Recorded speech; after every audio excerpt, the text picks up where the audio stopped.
Dios te bendiga, Dios te guarde.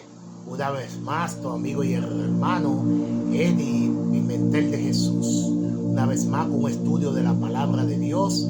Así que comparte, suscríbete al canal, las redes sociales que tú estés encontrando. Suscríbete al canal, comparte en los grupos para que la palabra de Dios siga esparciéndose. Quiero llevarle este estudio de la palabra de Dios. ¿Quién es el autor de la Biblia? Una encuesta realizada en el año 2008 por el grupo Barna pidió a más de 1,000 adultos de Estados Unidos que enumeraran los libros que consideraban sagrados.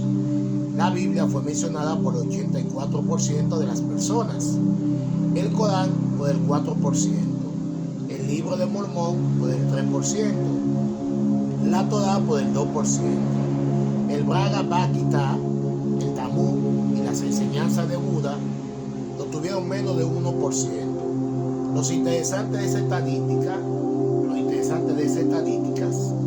es que las personas que mencionaron la Biblia como el libro sagrado, el 38% se identificaron como no cristianos. Es imposible negar el impacto que la Biblia ha tenido en nuestro mundo y en su origen divino de lo que separa otras obras religiosas. No obstante, varios libros de la Biblia afirman haber sido escritos por seres humanos como Moisés, Éxodo 24:4, Jeremías 1:1, Amós 1:1, al día 1. Queda entonces claro que la Biblia fue escrita por varios seres humanos, pero cabe que nos preguntemos, ¿quién en definitiva es el autor de la Biblia? La Biblia misma despeja toda duda y clara que su autor es Dios mismo.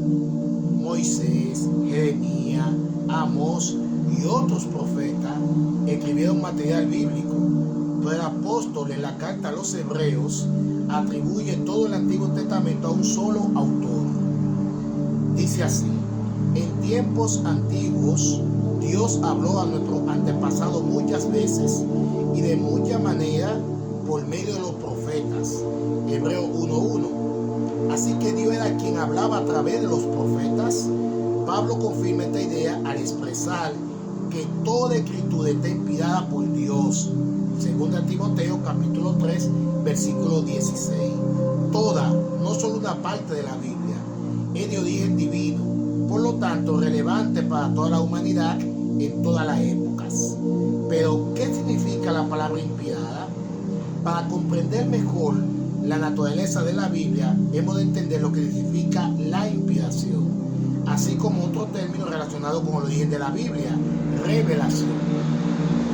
Aunque muchos suponen que estas dos palabras son sinónimas, es crucial que comprendamos la diferencia entre ellas. Cuando hablamos de revelación, nos referimos a la forma en que surgió el contenido en la mente del profeta.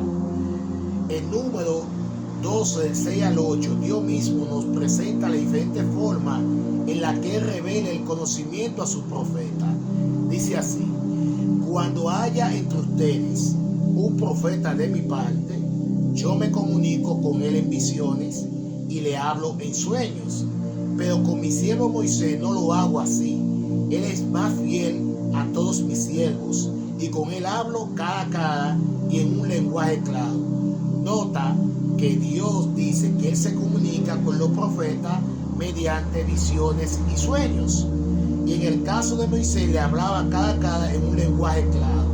Ahora bien, no hay que ser un experto en materia de interpretación para darse cuenta de que no toda la Biblia nos llegó por medio de sueños y visiones y la palabra directa de Dios. El mismo relato de Número 12 no fue revelado, sino que fue una vivencia personal de Moisés. Es allí donde entra en juego la segunda palabra clave, inspiración. La inspiración es el mecanismo mediante el cual Dios guió el proceso de redacción de las Sagradas Escrituras. Este mecanismo ocurre en la mente del profeta o apóstol, aunque no un mero dictado. Dios se aseguró de que su mensaje fuese transmitido fielmente, respetando el vocabulario y estilo literario de cada escritor bíblico. Pablo no dice que todas las escrituras fue revelada o dictada como suponen muchos, sino que toda la Biblia fue inspirada. En la Biblia hallamos canciones como los los Salmos, como los Proverbios, discursos, como Eclesiastés, Deuteronomio, oráculos proféticos como Isaías, Jeremías, Apocalipsis, Jueces, Esther, los Evangelios, Romanos, cartas personales que son Tito, Filemón. Hay muchos.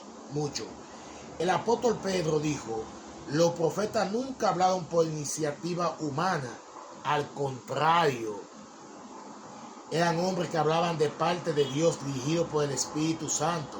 Segunda carta a Pedro 1:21. De modo que la producción de las Escrituras no es un fenómeno antojadizo que podemos reproducir a voluntad propia para estudiar bajo un microscopio. Se necesita dos elementos inseparables: los profetas que hablaban y el Espíritu que lo dirigía. El acepto de Pedro pone de manifiesto esta palabra. Ahora, ¿qué ventaja ofrece leer la Biblia? Creemos que la Biblia es la palabra de Dios porque ella es un libro inspirado. En la pregunta anterior vimos dos pasajes bíblicos que abordan directamente el tema de la inspiración de los escritos sagrados.